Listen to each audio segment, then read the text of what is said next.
Għawdin ġana nejt Nikolu Marvik ġaddin burdel għalix maħna fl-studio għana l-Amy l-lum, Amy minn Malta Daily. Tajb li najdu, Amy tal-vibe u koll.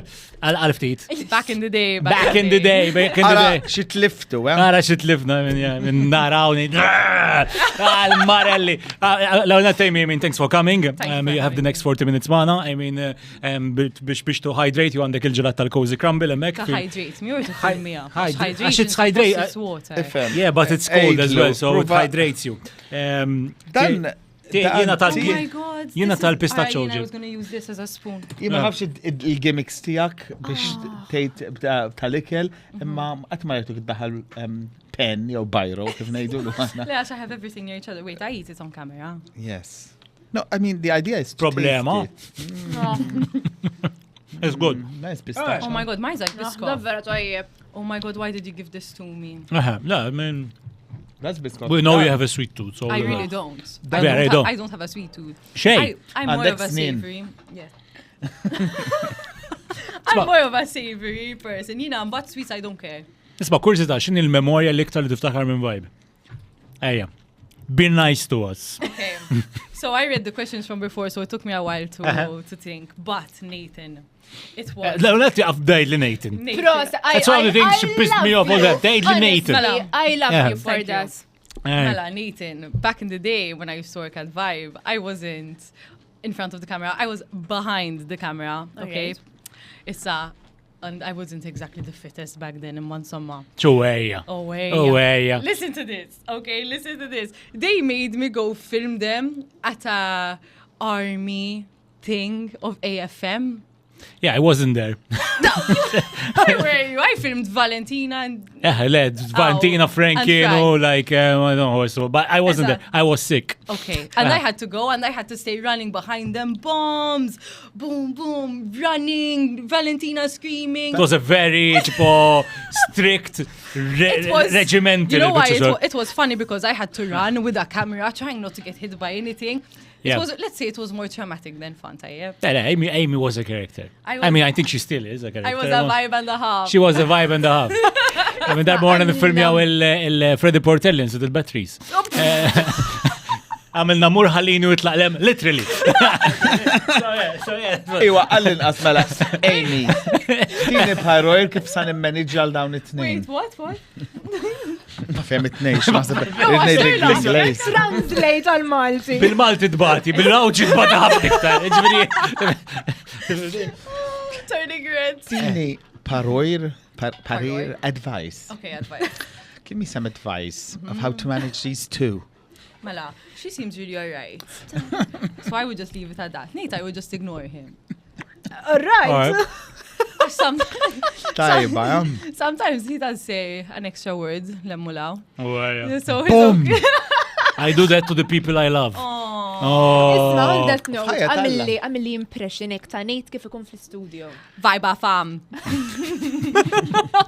He says, instead of FM, FM. Yeah, Nate, vibe fam. Vibe fam. It was always in the content meetings, it always bring it up. They'll say, Nate, you have to say it vibe FM, not vibe fam. Isma, Affam isaġa bil-Franċois, jek. He's trying to be formal. Vibe FM. That he used to get jealous because I used to speak in English, so he used to try to keep up with me. Ġej il-hard draft. In the first 5 minutes, I kemm nimmissjak. Honestly. Was it always on the cards li you get in this business? Jew dejjem immaġinaw il-parents jew inti maġġejt la tagħmel xi ħaġa oħra. Għandek face ta' tabib. Dottoressa. I imagine her. Oh, sure. So my parents, I don't think they ever had any idea about what I would do with my life. I think they were scared that I would not be able to find anything. As I wasn't exactly great in school. So when I found I always liked being in front of the camera, I guess you can say, but I didn't even think I would be doing this. So I think it was a surprise, but not at the same time for everyone. They were like, it suits you, so you're doing a good job. So I think it just fit in. Did they ever think I was going to be a doctor? No. Maybe they thought I'd be a Maltese teacher. Teacher tal-Malt. Xklik li moħħi minn dak il-ħin. Dawn ġenituri li kienu disillusion. Teacher tal-Malta tagħmel lesson bl-Ingliż. Isma, that actually happens in Malta, amma. Thank you. Intek tal-Malta. Jien ma nafx li ma skejjel mort. Le, vera, għaw ħafna skejjel privati li l-Malti għal-muħ bl-Ingliż. Tammel reklamas l-skejjel privati, let's go. Ħat irċivi backlash bl-enormi dejn. L-Malta ma jitallimx bl-Ingliż, fl-ebda skola. Ejja nimxu l-qoddim. Let's go more easy, ma nġildu maħat niprofaw. Ejja nitkellmu fuq li kelmar, mhux aħjar. Yummy. Ara, jiena narok. Nkellmu fuq. Ara, intej dejjem narok tubla u tiffanga. Lejn tagħmel dawn il-food tests u apparti minn xogħolok li inti foodie fil-verità. Foodie I'm proud. Foodie bil-Malti x'ngħidu lu? Wikkiela. Bil-Malti tinstama' Wikkiela. Hashtag wikkiela. Wiċċ ta' wikkiela. Imma int fil-verità għandek xi tricks għax ma nafx miroklu tarok tikil il-burgers mbagħad tarok blibsa dejqa u alla jbiri. I wouldn't say tips. I would say at the beginning of MaltaDaily, I always used to eat everything. Everything. In fact, back then, I used to have less control than I do now. But then eventually, like when it becomes a job, which is what it is at the end of the day, I learned that there's a 2-3 bite rule. You take 3 bites and then you move 3 on. bits? It depends. Għax I'm on my tent. Depends if I really like it. Appuntu bħalli dejjem nispiċċuhom dawn. No, listen, if it's a burger or she pasta, that's like amazing. I say, F it, like I have to continue. But then I take it back to the office, but sometimes they complain, oh, you always get back food half eaten, half bitten. I'm like, better than getting back nothing. Mux hekk eżat, laqas taħseb ħaddieħor. Fil-office ġifieri I take it back to the office. Għandik l-elajs, mela. Mela. Għandik l-elajs. U fl-office, jek, għejdlina naqrafu l-ħajja tal-MaltaDaily. Amy MaltaDaily. Taqbel, Għanda ringtone. Il-hooligan jaf kien jagħmel diskabik. Għana Amy MaltaDaily. So MaltaDaily is literally, we're just a whole family. Like I can consider all the guys there. They're like my brothers. Gabe is like my older brother. Daniel. Gabe. Toċi semmi l-Gabe. Toċi semmi ulu. Ejwa, Gabriel bil-ħaq. Nsejtu iċċu minn dak il-ħin. Għaxan għaddeċ ġejna li nejdu li Gustos Gabriel. Zom. Marvik ħareġ bija, titfaħħiġ fuqna koll. Ġifiri, teħriġ bija. Biltu, inti bil. I wish I could Sorry. Li ju sabi ma zoċ tgħidlu kra. Eżatt. Anki nejt jiffanzi uħnaqra. Okay. Hi, Gabe. So I'm going to go back to the office and tell him this. No worry, he'll watch it. Tina naqċas għad il-proġġa s-sawa di. We're all like a massive family. We argue like we're a family. All house, you see Daniel and I arguing sometimes. Keen. Ma mill-lik tal-tġil ma Daniel. Not argue. It will be more like bickering because like how you would argue with an older brother. But then, for example, with Keen like looks out for me. He's like my older brother. Yes. You know, like sometimes there's this one parking at work that I can't get out of. I call Keen, can you come get out of this parking for me? Xie ċaral. Nejt, tifhem kif għandek titrattuhom il-kollegi. You know I've been there, oh. Ma koċ issu, ma bivżmin ikon vibe. Yes, I had just started. Eżatt. It's an amazing office. So, you know the show, there was this Maltese show where the Klassjanina. That's how they describe MaltaDaily. Like if we ever had to put a camera inside our offices, it's either we'd get like, I don't know, be the most relatable show out there or the complete opposite. But we're an insane family. Tad delivery apps jafu fejn intom. What? Tad delivery apps jafu fejn għax naħseb it's all the time. Actually, no. No, we really much. don't. Everyone comes to the office with their food. We try to be as healthy as possible because then when food is delivered and it's served. Kif li naxxilkom ma żammu ma healthy? Għax I'm trying to implement something to keep things healthy and I'm not quite managing, you know? Vera, no, we really, it's not as bad. Like we'll have a one-off, but when it's a one-off, it's a one-off. Like, but we... Jien rajt montanji ta' chicken nuggets u chips u hekk, Amy, ġifieri. Yes, no, that will be my birthday because I don't like sweets. So Gabe every year gets me a McDonald's cake. Yes. That's an idea. Tarani. Whole day I'm Gabe għal meta jkollu l-birthday. He gets me sheba cheeseburgers, chicken nuggets and chippies. And it's amazing. Ħara, jaħan saqsik xi ħaġa oħrossa. Jaħan saqsik, x'kien hemm xi look xi darba li hekk meta tħares lura tgħid it was the most embarrassing jekk li tħalli ġaltik. I wouldn't say. Okay. Kulħadd għandu l-cringe moments Yeah, tal-passat. Ejdilna waħda tiegħek. Okay, so I wouldn't say mine were cringe. It's more I was just in a bad time in my life. I had lost my hair, I had acne, I was a bit overweight. So I would say that would be, I don't take it as a bad thing because unfortunately like these things they happen and it's all about like I got past it and it was something I grew out of. I was also young, different mindset, different energy, but I would say those were the times where sometimes I look back at a video of MaltaDaily and I see it, I'm like, whew, okay. Yeah, but people change, Amy. Yeah, people change. You still looked good at that time. Yes. Don't beat yourself. No, until I look back and I say, wow, I'm really happy I managed to get out of that point. Until like sometimes on my social media, people till this day, I used to post a lot about my acne and stuff. Until this day, people still message me like, what did you do? What's the process? So I'm happy that I could like implement that into helping others. So. Ġilli kien hemm xi kumment li ma kienx sabiħ ovvjament, ma kif rajtu okay, fair enough, forsi għandu. Fair enough, ma tantx, but there were back in the day, I used to look more into the comments and I used to say like, wow, these people hate me, like I'm not good. And I used to get What about them? and I'd say like, okay, like a client's gonna see this and think I'm not good. But then I'd start crying in the office and Gabe would tell me, look at the likes. And then look at the like 4 comments. There would be like 1,000 likes and then 4 comments. So that would like change my mindset. And to be honest, the comment that would get to me the most is when they comment on my appearance, that I gained weight or that I'm looking bigger than usual. Once someone told me I looked pregnant.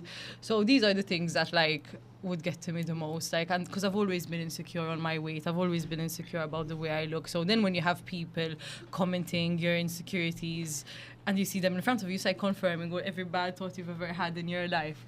Oh. So that's what gets to me the most. Nowadays, I post them on my story and I laugh because I'm like, oh my God, like grow up. It's been 4 years now. I think you can change it up a little bit. You know what I mean? Like, damn, take all.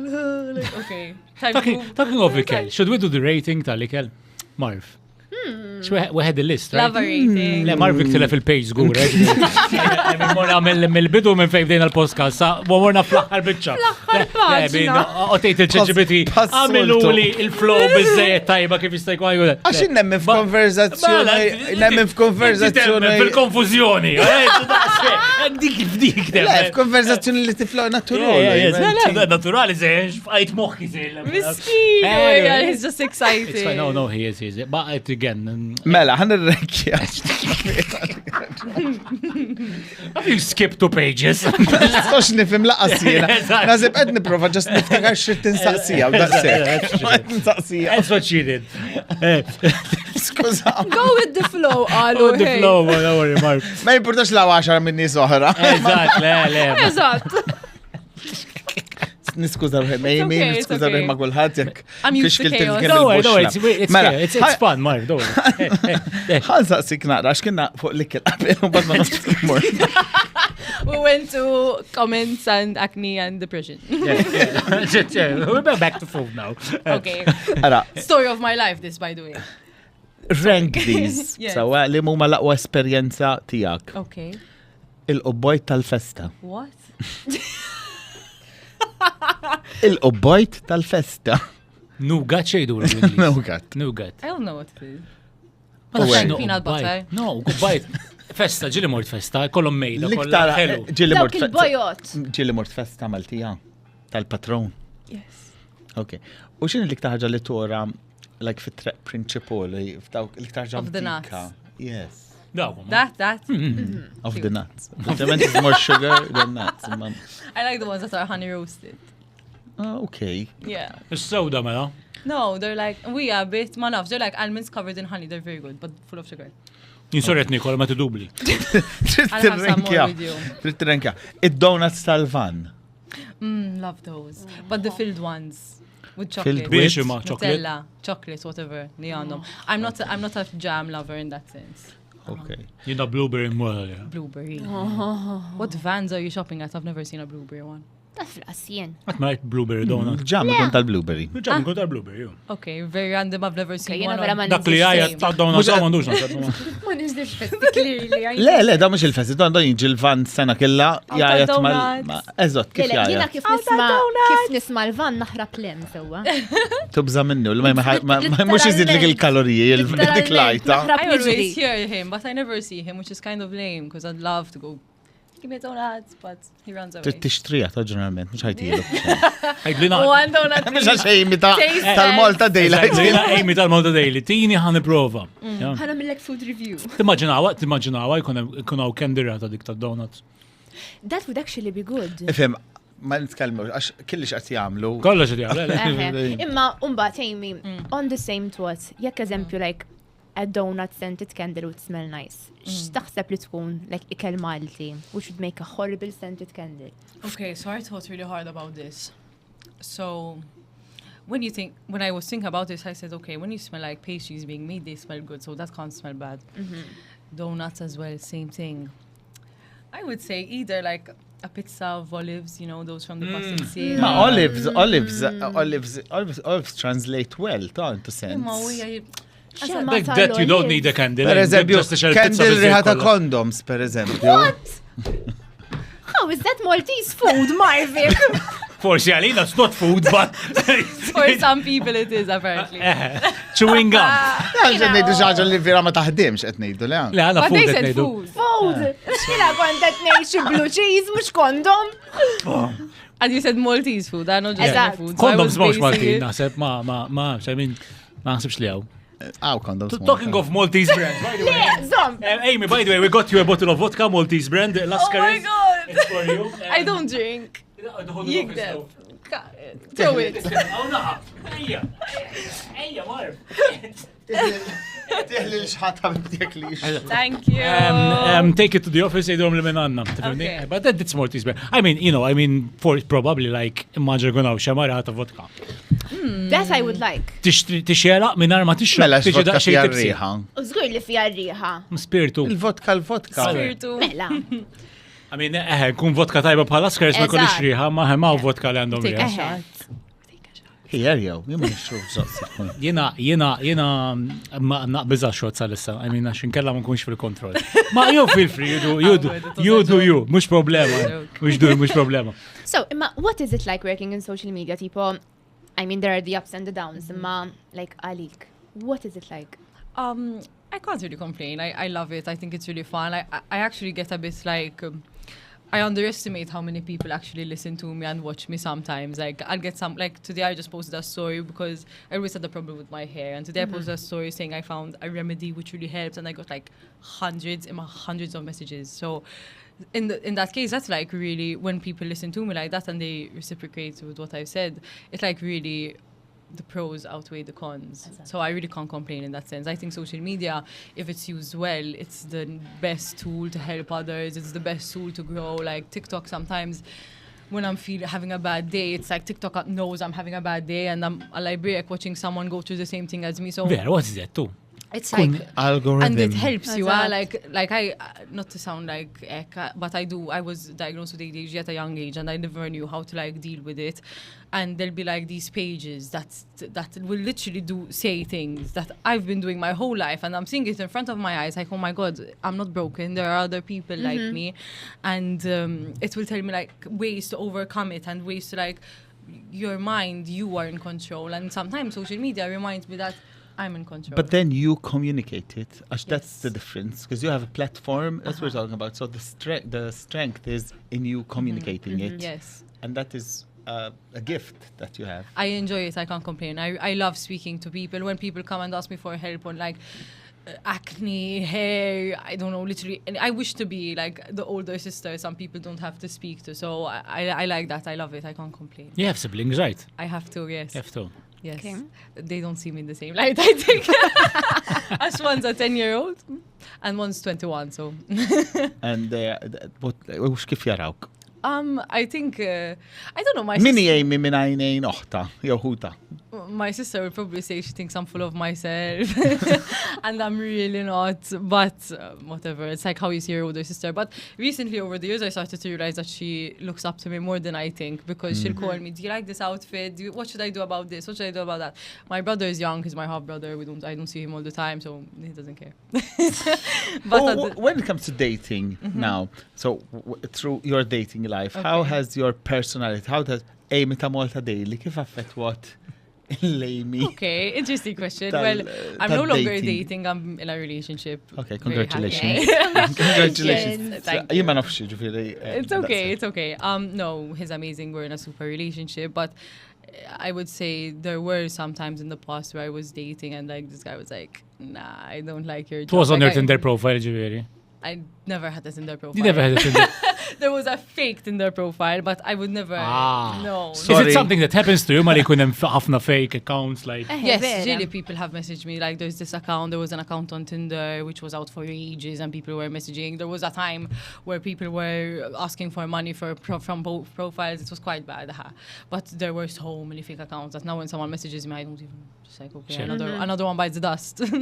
dawk Amy mhux tal-MaltaDaily. It's just not me. Jiddispeċi l dawk l-irġiel killa li batu l-Malta Daily, mux bil-forsi irġiel, imma dawk dik ma kienieċ Amy ta' veru. Namlu doll Eżatt. announcement uffiċju. Amy, and if you had to go back 10 years ago, tipo, what God. would you tell kemm li għandek żmien? I'm 24, so I'll be 14. What would you tell your 14-year-old self? Stop being so insecure, babe. Grow up and stop worrying what people are worrying about you. Because that's what... Recently, I had this thought, actually. So I was never very good in school. But Define not very good. I had never had it in Not me to academic, just... ġifieri. I never had it in me to just sit down and study because back then I had this mentality that I wasn't good enough because I had an LSA. I was always worrying about people that were better than me getting better results. When in actual fact, if I actually had the mentality then that I had now, I'd probably have way more O levels. I probably would have gone to uni and I probably would have had a much better academic life. But it's all about confidence. And it's also all about the whole fake it till you make it kind of thing. No, it's like truly believing in yourself and truly saying, you know what, I can actually do it. And I wish I like was less insecure. Like this, I had this mentality like from a year ago, so it's only recent. Oh, ġifieri That's talking. very nice. You're talking of like you wish you had better academic whatever, but the teachers at school.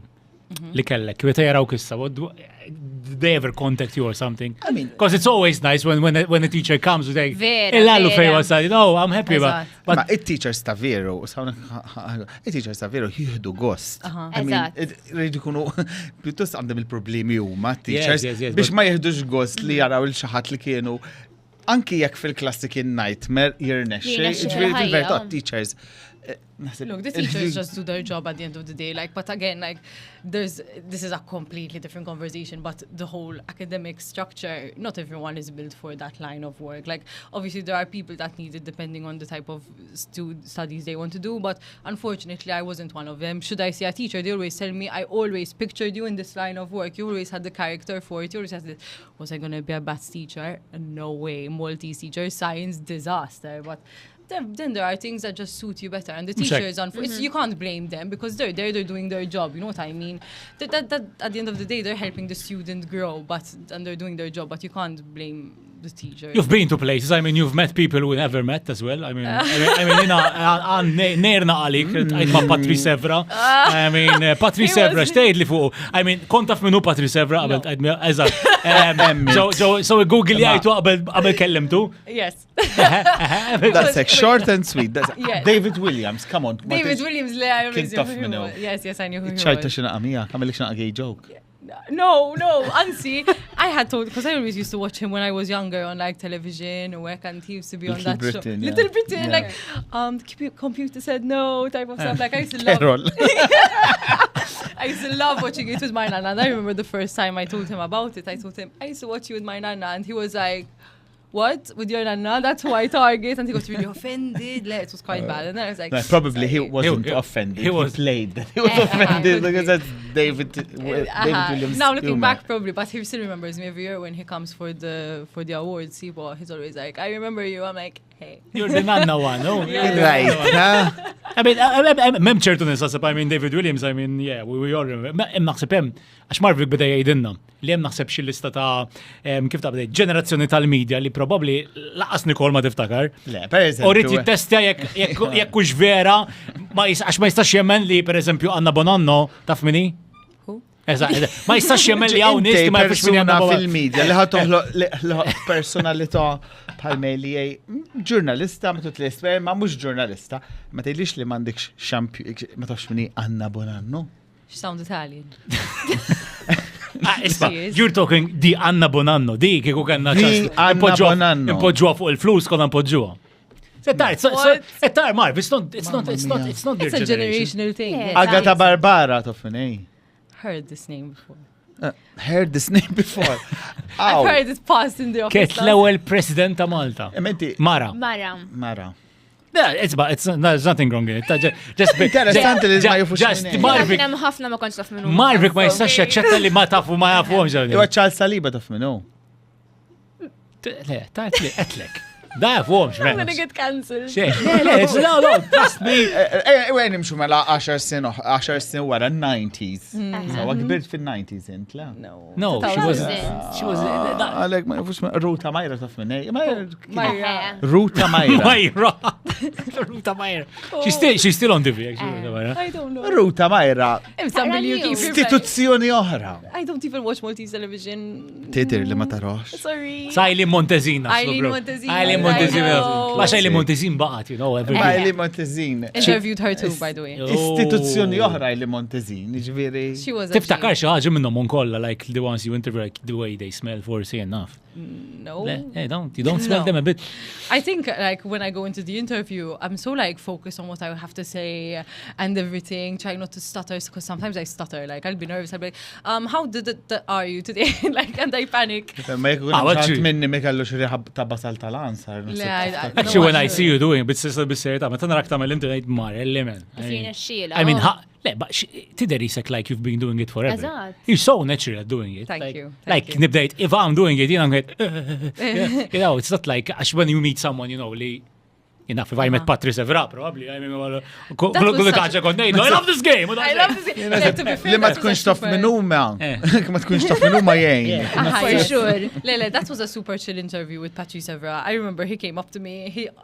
He was asking me something, and then he was like, "What stars?" He was complaining about the women in his life, and he went, "What's your star sign?" And I said Scorpio, and he started complaining. He's like, "That's why all Scorpio women," and I'm like, "You don't know how to deal with them. Like maybe you're the problem." And he loved the fact that So I like. bdejt ittieħ il-parir li Yes, Patrice yes, I Evra. told. Boom. I just Fa'qetilu. replied. I told him maybe you're the problem, and he was like, and he high-fived me, and then I'm like, you love this game. He's like, I love this Yeah, game. Patrice, if you're watching this, sorry, my friend. U ġilli kien hemm xi interview which you really felt was intimidating. Intimidating. I don't know. I feel like all of them were a bit intimidating, to be honest. Semmek il-konċertu. Yes, they were all a bit persuna. intimidating, but I think there was one. There was what's her name from Euphoria? I forgot her name. Lauren. No, not Lauren. Euphoria xinu. Barbie, her name, but you don't know what Euphoria is. No. Oh, yeah, it's a TV show. Taf xinu Villa Sunset? Villa Sunset, taf xinu? The one mela. Timmur tal-Eurovision. Euphoria is a series. Oh my god, that's why he said Lauren. I'm like, no. Oh my god, miskin, għandek raġun because realistically true, but I never interviewed. I wish. Because I'm I interviewed- 100 years old. you No, know. but I love that show. Like, Lorin so straqti la ċikolata kondjen. Tanni. Tal-Eurovision. Mela keġġet il-Lorin Malta, tal-Eurovision. konna jenu Kurt Kalles, u stavna jidu. Keġġet Malta tal-Eurovision. U tħalna fit-trailer taħaw di kella xi Swedish chocolate li xi requested u jenu Kurt Kalles tħalna fit-trailer bizbar għadna fil-friċ għadna għadna ċikolata għadna u kilnija. So you broke into Lauren's. No, they gave us, kenna trailer, ma tħalna fit-trailer għazin. Lexus, state kellem So Lexus. yeah, Double A, triple A. this is like 12 years ago, ġiviri, no. When she won with. When she won the first one, eżat, l-ewel wahda. That's That's such a 12 years banger. ago. That is That's a 12 banger. years and ago. a Mela, half. mela, mux 2000 and... The best Eurovision, the best song to come out Vera, of vera. Eurovision for a century. I love Eurovision. In another life, I was a singer. Yay. I come from a family of Eurovision people. They love music. De, inti, I mean, jaf Danielu. Daniel. Daniel kien mar xejdu għaw, Junior Junior Eurovision. Eurovision. He didn't win it imma. He won of Malta. He won the one of... Eżatt.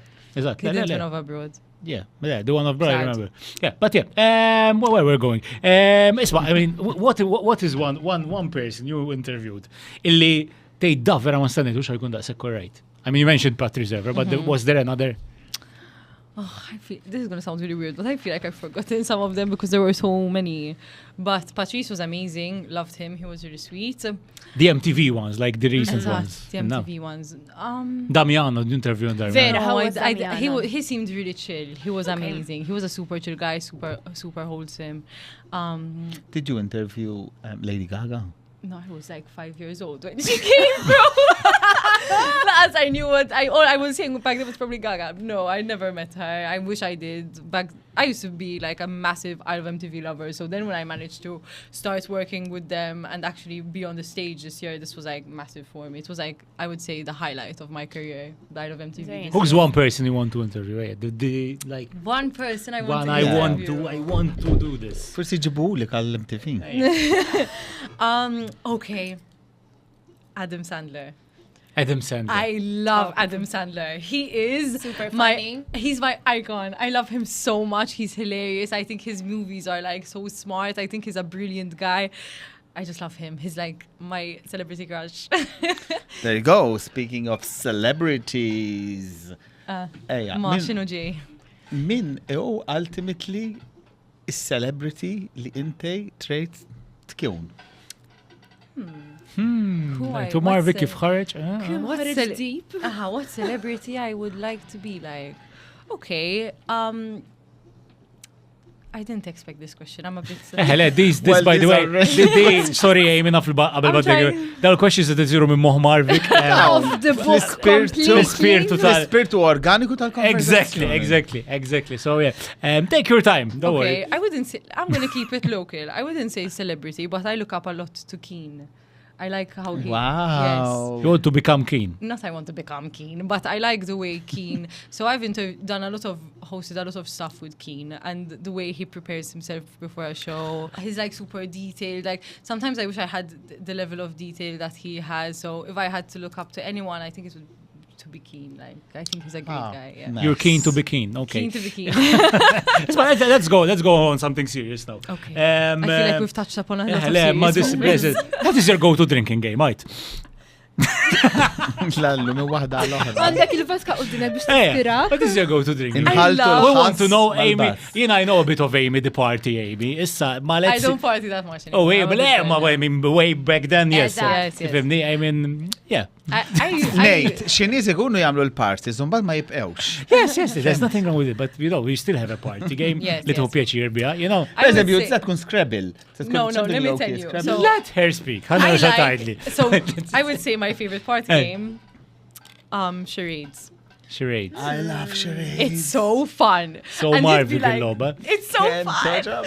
And I love Never Have I Ever, of course. But charades is like my one thing where I'll be like, guys, we play charades. And they're like, charades? Like what? Start implementing child games into your prees and it will change your life. Because you'll be like, oh my God, this is so fun. I'd be like, let's play hide and seek. Ma Like- ġalabu passju. Board games are... No shots of ultimate- passju. No, board games, I get bored. Hence Yeah. board games.